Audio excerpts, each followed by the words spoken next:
السلام عليكم ورحمة الله وبركاته. رجعنا وياكم في شرح جديد. شرحنا لهذا اليوم عن بلي، وبالتحديد راح نشرح عن بلي فود. جاني سؤال ومن أكثر من شخص: وين أكتب كود الخصم في بلي فود؟ اليوم راح أشرح طريقة ومكان كتابة وإدخال وتفعيل كود الخصم في بلي فود بخطوات سهلة وبسيطة وبدون تعقيد. فتحنا التطبيق، أروح أريد أطلب طعام، أروح إلى أي مطعم يعجبني أريد أطلب من عنده. راح أختار مطعم لا على التعيين، فقط لغرض الشرح. بعدها اختار الوجبات والطعام اللي اني اريده، زين، واضغط على اضافة.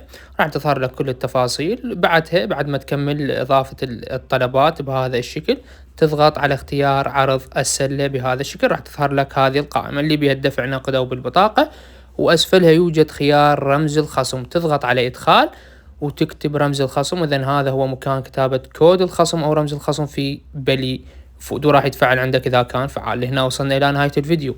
أتمنى كان الفيديو مفيد. نلقاكم فيديو جديد. السلام.